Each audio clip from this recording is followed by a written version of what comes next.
Hi everyone, welcome to Let's Talk Business. And today we're going to be talking about the best practices for your inventory tracking.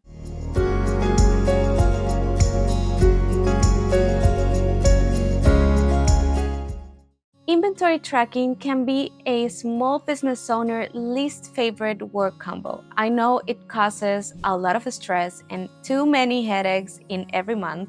Honestly, we know that creating it's the fun part of the business, but math and organizing and bookwork are not as fun as creating. And this leads us to put it off the table and leave it behind. Let me tell you the story of how Inventora was created. Diana, the co-founder, is also a candle maker, and she was struggling with this exact concept. She realized the importance of inventory tracking but wanted a more efficient way to do it.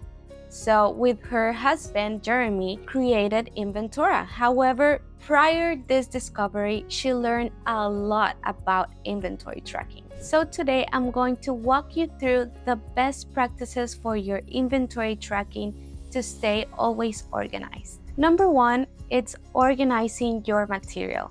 One of the best qualities that you can have as a small business owner is to be organized. It is important to have a dedicated space for your supplies and for your finished products. When I started, I honestly had just a small shelf in my house, and I had the right side for my finished products and the left side for my supplies. So after I started to make more sales, I obviously didn't have enough room, so that became to be a whole room of my house full of my products. Because I tidied up my inventory, I know now the exact moment when stock gets low, and I have a better understanding of how frequently to order supplies. I even know my COGS, that it's so important to know. When you have all these things organized, it allows you to truly maximize your profits in your business. And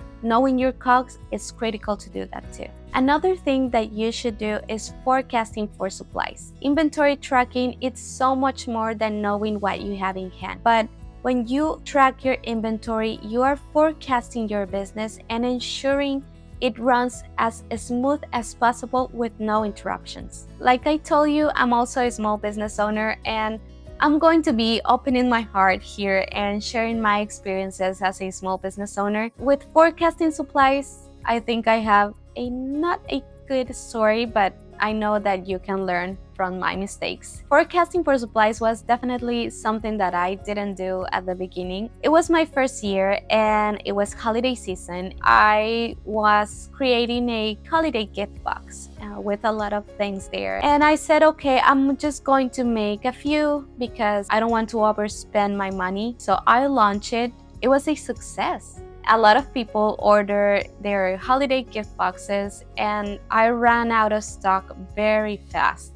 So I said, okay, that's no problem. I'm going to do more supply orders right away, and I'm going to be having my material and all the things that I need just tomorrow. But that wasn't the case. I ended up not selling more because I couldn't find the supplies that I needed. My suppliers were out of stock, or they weren't doing those products anymore. I think it was something that taught me the best and the most important thing about forecasting for supplies. And now I know that it's better to have too much than not enough. And I think that you can learn from my experience and know that forecasting for supplies, it's something that it's going to bring success to your business. Having a clear plan in sight for how much of your products are you going to be selling this upcoming month and ordering the appropriate amount of supplies, it's going to be a good step for your business. Then as the first 10 days pass of the month, you have a good sense of whether or not you'll need to continue ordering a back stock of those supplies. Something that we really have to know is how to minimize our losses. A great habit to have is inventory analyzing. As we are businesses in the growing process, it's crucial to understand all that is happening with your supplies to the selling chain. Carve out 30 minutes to an hour of your day to just really sit down and see what has been happening in your business during the past few weeks, or how was it in this exact month last year, and overall just to see the history and trajectory of your business. Depending in what stage your business is, you can start seeing patterns slowly form. Pay a lot of attention to these details because it is in this data that you will know the exact amount of inventory to have on hand. And this also helps you to minimize loss on your supplies and maximize the profit of your products. And also reviewing this data, it's going to help you establish new goals for your business. If you notice in your data that some of your products weren't selling very well, then now you know that you don't have to create them this time around. And also, it can allow you to know which ones of your products are your best sellers. And now you know that you can focus and invest in those that really matters. You also need to have order accuracy. Inventory tracking isn't only a behind-the-scenes effort.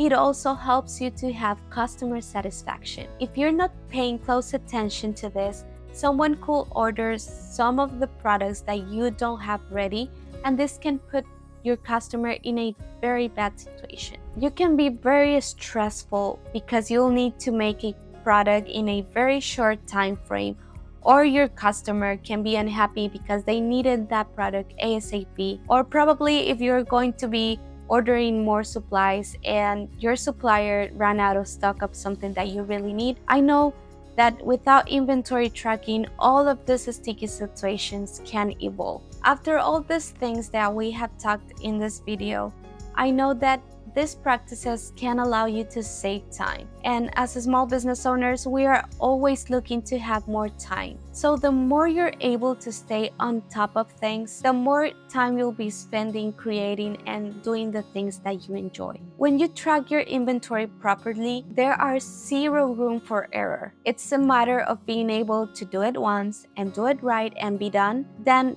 do it once and do it wrong and have to do it all over again and again. In conclusion, if you still don't have the habit of doing your inventory tracking and you haven't implemented into your business the things that we talked today, I think that you should start right away.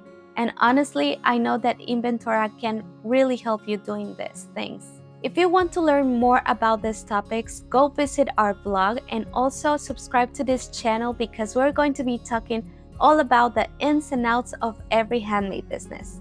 Bye!